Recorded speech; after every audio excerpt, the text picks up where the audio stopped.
அனைவருக்கும் வணக்கம் நண்பர்களே. இனி வருகின்ற நாட்கள் அனைத்தும் நல்ல நாளாக மாறட்டும். முருகப்பெருமானின் அருளால் நிச்சயம் உங்கள் வாழ்க்கையில் மிகப்பெரிய மாற்றம் காத்திருக்குங்க. இந்த ஆண்டு பார்த்தீங்கன்னா அக்ஷய திருதி என்று மஞ்சளும் கல்லுப்பு வைத்து வீட்டில் செய்யக்கூடிய எளிமையான பரிகாரம் பார்த்தீங்கன்னா அடுத்து வருகின்ற நாட்கள் முழுதும் வருடம் முழுதுமே உங்களுக்கு செல்வ செழிப்புக்கு எந்தவித பிரச்சனையும் இருக்காது. நிச்சயம் உங்கள் வாழ்க்கையில் பார்த்தீங்கன்னா மிகப்பெரிய உயர்ந்த நிலையை அடையலாங்க. இந்த அக்ஷய திருதி நாளில் எந்த பொருட்களை வாங்கினா என்ன மாதிரியான பலன்கள் கிடைக்கும், மேலும் இந்த நாளில் எந்த பொருளை தானமாக கொடுத்தா நம்ம வாழ்க்கையில் இருக்கக்கூடிய பிரச்சனை நீங்கும், இந்த அக்ஷய திருதிக்கு அப்படி என்ன சிறப்பு, இந்த நாளில் எந்த முறையை பூஜை செய்யணும்னு தெரிஞ்சுக்கணுமா? வீடியோவை கடைசி வரைக்கும் ஸ்கிப் பண்ணாமல் பாருங்கள். புதியவராக இருந்தீங்கன்னா சேனலை சப்ஸ்கிரைப் பண்ணிக்கோங்க. மேலும் நீங்கள் கருங்காலி மாலையை வாங்க விரும்புனீங்கன்னா வீடியோவில் டிஸ்கிரிப்ஷன் கீழே நம்பர் கொடுத்துருக்கோம். அந்த நம்பருக்கு நீங்கள் கால் பண்ணி தெரிஞ்சுக்கலாம். வாங்க நண்பர்களே, வீடியோக்குள்ளே போகலாம். இந்த அக்ஷய திருதி நாள் பார்த்தீங்கன்னா இந்த ஆண்டு ஏப்ரல் மாதம் 20ஆம் தேதி அமைந்திருக்கு. இந்த நாளில் தான் பார்த்தீங்கன்னா கிருத யுகம் பிறந்ததாக சொல்லுவாங்க.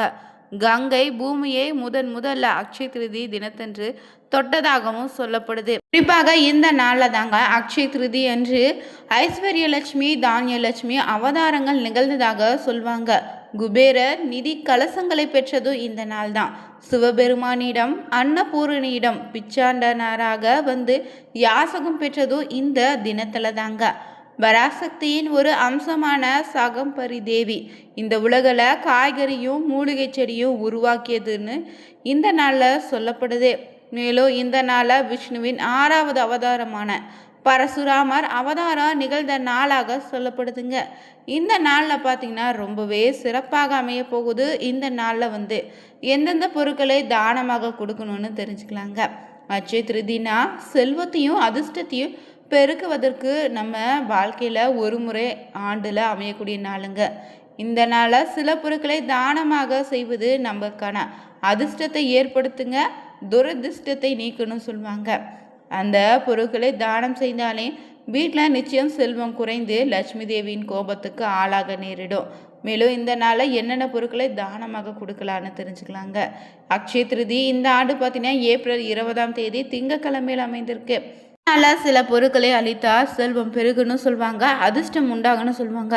ஆனால் இந்த நாளில் கொடுக்கக்கூடாத சில தானங்கள் இருக்குது. அது என்னென்னா உடைந்த பொருட்களை இந்த நாளில் பார்த்திங்கன்னா செய்யக்கூடாதுங்க. உடைந்த பொருட்களை தானம் செய்வது நல்லதல்ல. குறிப்பாக அக்ஷய திருதி நாளில் அப்படி செய்தீங்கன்னா வீட்டில் கெட்ட சக்தி வரும், நஷ்டம் ஏற்படுங்க, வளர்ச்சி இருக்காது. அதே போல் வாஸ்துபடி பார்த்தீங்கன்னா இந்த நாளில் பாலை தானமாக செய்தால் லட்சுமி தேவி வீட்டில் இருந்து போயிடுவா, வீட்டில் செல்வம் குறைந்திடும். அதே போல் மாலை நேரத்துக்கு பிறகு பணம் கொடுக்கல் வாங்கல் செய்யக்கூடாது. அப்படி செய்தீங்கன்னா பண நஷ்டம் ஏற்படும், வாழ்க்கையில் நிலையான வருமானம் இருக்காது.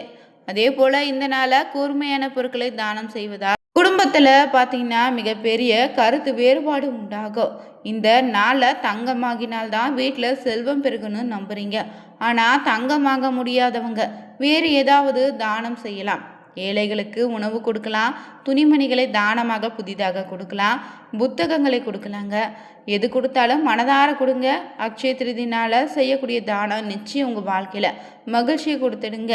மேலும் இந்த நாளில் என்னென்ன செய்யலான்னு பார்த்தீங்கன்னா கடவுளை வழிபடுங்க, ஏழைகளுக்கு தானம் செய்யுங்க, புதிய விஷயங்களை தொடங்கலாம், தங்கம் இல்லைனா சொத்து வாங்கலாம், வீட்டில் மகிழ்ச்சியாக இருங்க.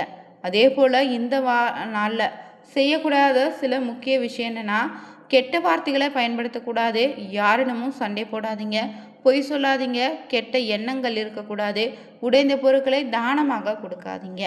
மேலும் இந்த அக்ஷய திருதி என்று பார்த்திங்கன்னா நீங்கள் வீட்டு பூஜை அறையில் கல்லுப்பை வைத்து செய்யக்கூடிய இந்த ஒரு எளிமையான பரிகாரம் மிகப்பெரிய பார்த்திங்கன்னா நன்மையை ஏற்படுத்துங்க. கடன் பிரச்சனை பலருக்கு இருக்கும். அந்த கடன் பிரச்சனை நீங்கள் இந்த அக்ஷய திருதி நாளில் தவறாமல் இந்த ஒரு பரிகாரத்தை செய்து பாருங்கள். கடன் தொல்லையிலிருந்து நிச்சயம் விடுபட எளிமையான ஒரு பரிகாரம் தாங்க இது. எவ்வளவு நீங்கள் சம்பாதித்தாலும் பணத்தை சேர்க்க முடியல, செலவுக்கு மேலே செலவு ஆகிட்டே இருக்குதுன்னு நினச்சிங்கன்னா, கடன் வாங்கக்கூடிய நிலையே இருக்குன்னா கடன் எப்படி அடைத்து விடலான்னு கடன் சுமை குறையாமல் அதிகரித்து கொண்டே போகுதா, பணம் வட்டிக்கு மேலே வட்டி கட்டுறீங்களா, புலம்பக்கூடியவங்க தவறாமல் இந்த ஒரு பரிகாரத்தை இந்த அக்ஷய திருதி நாளில் செய்திடுங்க. இந்த அக்ஷய திருதி நாளில் பார்த்திங்கன்னா ஒரு மண்பானையில் கல் உப்புனை நிரப்பி பூஜை அறையில் வச்சுட்டு அந்த கல் உப்பை பார்த்திங்கன்னா தீய சக்தியை விரட்டிடும், நேர்மறை ஆற்றலை இருக்குங்க. இது மகாலட்சுமியின் அம்சமாகவும் இருக்குது. பிறகு அந்த கல் உப்பு பானைக்குள்ள 5 ரூபாய் நாணயத்தை யாருக்கும் தெரியாமல் மறைச்சி வச்சுடுங்க. பிறகு அந்த கல் உப்பை பார்த்திங்கன்னா ஏற்கனவே வைத்த 5 ரூபாய் நாணயத்தை எடுத்துட்டு மற்றொரு 5 ரூபாய் நாணயத்தை உப்பிற்குள்ள மீண்டும் மறைத்து வச்சுடுங்க. தொடர்ந்து இந்த 3 நாட்கள் அப்படியே வச்சுட்டு பிறகு இந்த ஒரு நாணயத்தை பார்த்தீங்கன்னா நீங்கள் பணம் வைக்கக்கூடிய பெட்டியில் பத்திரமாக வச்சாலே உங்கள் வாழ்க்கையில் இனி பணத்திற்கு எந்தவித கஷ்டமும் இருக்காதுங்க, செல்வ செழிப்பு உண்டாகும். மேலும் இந்த அட்சய திருதி நாளில் என்ன மாதிரியான பொருட்களை தானமாக கொடுக்கலான்னு தெரிஞ்சுக்கலாங்க.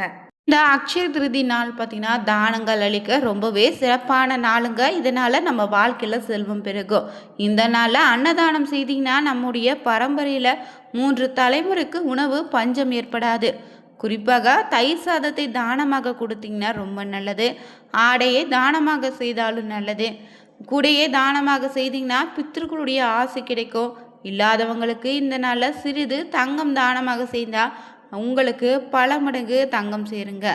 தங்கம் வாங்குவது சேமிப்பாக இருக்கும் அளவில் இந்த அட்சய திருதி என்று தங்கம் வாங்குங்க. குறிப்பாக திருமணத்துக்கு நகைகள் எடுக்க வேண்டி இருந்தால் அந்த நாளில் வாங்கினா ரொம்ப நல்லது. இந்த சித்திரை மாத அமாவாசைக்கு பிறகு வரக்கூடிய வளர்பிறையில் 3வது தேதி அட்சய திருதி நாளுங்க. அச்சைனா குறைவில்லாதது, அழியாதது, பெருகி கொண்டே இருக்குன்னு சொல்லுவாங்க. இந்த நாளில் செய்யக்கூடிய நற்செயல்கள், பூஜைகள், தானன்னு பல மடங்கு வளர்ந்து நம்ம வாழ்க்கையில் செல்வத்தையும் சுகத்தையும் ஆனந்தத்தையும் நிச்சயம் தருங்க. இந்த புனித நாளில் தான் பரசுராமர் அவதரித்திருக்காரு. மகாலட்சுமியினுடைய அருள் அதிகரிக்கக்கூடிய நாளும் இதுதான். மேலும் குபேரன் செல்வத்தை பெற்ற நாளாகவும் சொல்லப்படுது. இந்த அற்புதமான புண்ணியம் நிறைந்த நாளில் நாம் செய்யக்கூடிய பூஜையும் வழிபாடு நமக்கு பல மடங்கு இரட்டிப்பு பலனை தரும். இதற்கு இந்த நாளில் பூஜை அறையில் பார்த்தீங்கன்னா ஒரு வெண்கலை இல்லைன்னா பித்தளை பானை எடுத்து வச்சுட்டு அதில் குங்குமம் வைத்து பச்சரிசி நிரப்புங்க. பானையின் கழுத்தில் மஞ்சள் துணி கட்டணும். பூமாலை, துளசி ஆகியவற்றை அலங்கரிக்க பயன்படுத்திக்கோங்க. பிறகு வசதி இருந்தால் தங்க நகை ஒன்றை அரிசியை மேலே வைங்க. பிறகு பானையின் முன்னாடி கோலம் போட்டு பூ, துளசி, அச்சதை தூவி கற்பூரம் இல்லைன்னா நெய் தீபம் ஏற்றி வழிபடுங்க. நெய்வேத்தியமாக சர்க்கரை பொங்கல் படைத்து வழிபடலாம். பிறகு குழந்தைகளுக்கு கொடுத்துடுங்க. இந்த ஒரு பூஜை உங்கள் வாழ்க்கையில் நிச்சயம் குறையாத செல்வத்தையும் நலனையும் தருங்க. மேலும் இந்த அக்ஷய திருதி நாளில் ஆலமர இலையில் மகா மிருத்யுந்தா மந்திரம் ஜெபிச்சு அதை நோயாளியின் தலையணை கீழே வைத்திங்கன்னா நோய் விரைவில் குணமாகணும்னு சொல்லுவாங்க. மேலும் அருகில் இருக்கக்கூடிய புனித நதிகளை நீராடி இறைவனை வழிபட்டிங்கன்னா உங்கள் வாழ்க்கையில் நிச்சயம் குறைவில்லாத செல்வமும் ஆனந்தமும் உண்டாகும். மேலும் இந்த நாளில் பார்த்தீங்கன்னா தானமாக உணவு தானம் கொடுக்கலாம். ஏழைகளுக்கு உணவு, நீர்மோர், கொடை விளங்கின மறுபிறவி கிடைக்காது. அதே போல் இந்த நாளில் பார்த்தீங்கன்னா தானியத்தை தானமாக கொடுத்தா அகால மரணம் நீங்கும், ஆயுள் நீடிக்கும். தயிர் சாதத்தை தானமாக கொடுத்தீங்கன்னா பாவ விமோச்சனமும் வாழ்க்கையில் முன்னேற்றம் உண்டாகும். அதே போல் பழங்களை தானமாக கொடுப்பது உயர்ந்த பதவியும் மரியாதையும் கிடைக்குங்க. ஆடையை இந்த நாளில் தானமாக கொடுத்தீங்கன்னா நோய்கள் நீங்கி உடல் நலம் சிறப்பாக மாறும். இந்த அக்ஷய திருதி நாளில் பார்த்தீங்கன்னா தங்கத்திற்கு பதிலாக நீங்கள் உங்களால் வாங்க முடிந்த எளிமையான பொருட்களை வாங்கி வைத்து கூட பூஜை அறையில் வழிபடலாம். இந்த அக்ஷய திருதி என்று பார்த்தீங்கன்னா மஞ்சள், கல் உப்பு, பானை, விளக்கு மற்றும் பார்த்தீங்கன்னா வீட்டுக்கு பயன்படுத்தக்கூடிய பாத்திரங்கள்னு கூட வாங்கி வந்து நீங்கள் பூஜை அறையில் வைத்து வழிபட்டாலே நிச்சயம் உங்கள் வாழ்க்கையில் செல்வ செழிப்புக்கு எந்தவித பாதிப்பும் இருக்காதுங்க. இந்த ஆண்டு அக்ஷய திருதி நாள் பார்த்திங்கன்னா சதுர்த்தி திதியோடு வந்திருக்கு. அதனால் மாலையில் அருகில் இருக்கக்கூடிய விநாயகர் கோவிலுக்கு சென்று விநாயகருக்கு பார்த்திங்கன்னா அருகம்புல் மாலை அணிவித்து 11 முறை வலம் வந்து விநாயகருக்கு நெய் தீபம் ஏற்றி மனதார பிரார்த்தனை செய்யுங்க. நிச்சயம் உங்கள் வாழ்க்கையில் செல்வ செழிப்புக்கு எந்த வித குறைவும் இருக்காது. இந்த நாளில் விரதம் இருக்கக்கூடிய நபர்கள் அதிகாலை எழுந்து சுத்தபத்தமாக நீராடி பூஜை அறையில் சுத்தம் செய்து விளக்கேற்றி கோலம் போட்டு அதன் மீது ஒரு பலகை வச்சு பின்னாடி பலகையின் மீது கோலம் போட்டு ஒரு செப்பில் சந்தன குங்குமம் இட்டு அதில் நீரை நிரப்பி அதன் மீது பெரிய தேங்காயை வச்சு மாவிளகளை அதனை சுற்றி அடுக்கி கலசம் போல தயார் செய்துக்கோங்க. பிறகு அந்த கலசத்துக்கு அருகிலேயே மஞ்சள் பிள்ளையார் பிடிச்சு வச்சு அதன் அருகிலே புதிதாக வாங்கிய பொன் பொருள் வைத்து பூ போட்டு பூஜைன்னு செய்யுங்க. பிறகு அதற்கு கற்பூர தீபாராதனை காட்டி வணங்கி வழிபடுங்க. நிச்சயம் செல்வ வளம் பெருகும். மேலும் ஏழைகளுக்கு பார்த்திங்கன்னா இந்த நாளில் வெண்மை நிற பொருட்கள் விசேஷங்க. வெண்ணிற மல்லிகைப்பூ, வெண்பட்டு ஆடை, வெண்ணிற பால் பாயாசம்னு பயன்படுத்துவது நல்லது. அக்ஷய திருதி நாளில் தங்கம் தான் வாங்க வேணும்னு நினைக்காதீங்க. வசதி இல்லாதவங்க பார்த்தீங்கன்னா உப்பு, மஞ்சள், நெல், அரிசின்னு வாங்கி லட்சுமி தேவி படத்துக்கு முன்னாடி வைத்து வழிபட்டாலே சிறப்பான பலன் உண்டுங்க. இந்த வீடியோ பதிவு உங்களுக்கு பிடிச்சிருந்தா லைக் பண்ணுங்கள், ஷேர் பண்ணுங்கள், கமெண்ட் பண்ணுங்கள். மறக்காமல் சேனலை சப்ஸ்கிரைப் பண்ணிக்கோங்க. அனைவருக்கும் நன்றி நண்பர்களே.